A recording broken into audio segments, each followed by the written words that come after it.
കൊട്ടാരക്കര മേലില പഞ്ചായത്ത് പ്രസിഡന്റായി UDF അംഗം T Ajith കുമാറിനെ തെരഞ്ഞെടുത്തു.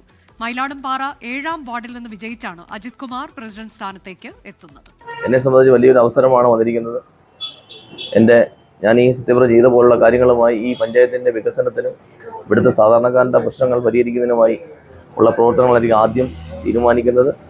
എന്നോട് സഹകരിച്ച ഇതിൻ്റെ ഉദ്യോഗസ്ഥർ 6 അടക്കമുള്ള പഞ്ചായത്ത് സെക്രട്ടറി, പഞ്ചായത്തിലെ ജീവനക്കാർ, എൻ്റെ പാർട്ടിയിലെ 11 മെമ്പർമാർ,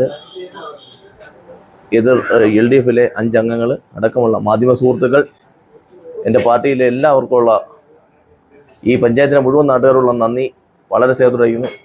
അരുൺരാജ് വിശദാംശങ്ങൾ പറയും. അനുജ, മേലിലെ ഗ്രാമപഞ്ചായത്തിന്റെ ഭരണം UDFിന് ലഭിക്കുന്നത് കാലങ്ങൾക്ക് ശേഷമാണ്. UDF ഇപ്പോൾ അധികാരത്തിലേക്ക് എത്തുകയാണ്. 11 അംഗങ്ങളുടെ പിന്തുണയോടെ UDF അംഗം ടി അജിത് കുമാറാണ് ഇപ്പോൾ ഈ പ്രസിഡന്റായി ഇപ്പോൾ ചുമതല ഏറ്റെടുത്തിരിക്കുന്നത്. 5 വോട്ടുകളാണ് LDF അംഗത്തിന് ലഭിച്ചത്. കൈപ്പത്തി ചിഹ്നത്തിൽ മത്സരിച്ച് 11 പേരാണ് വിജയിച്ചിട്ടുള്ളത്. 70 വോട്ടിന്റെ ഭൂരിപക്ഷത്തിലാണ് നേരത്തെ അജിത് കുമാർ അവിടെ വിജയിച്ചു വന്നത്. അജിത് കുമാർ ഇപ്പോൾ സത്യപ്രതിജ്ഞ ചെയ്ത് മേലിലെ ഗ്രാമപഞ്ചായത്തിലെ പ്രസിഡന്റായി ചുമതല ഏറ്റെടുത്തിരിക്കുകയാണ്.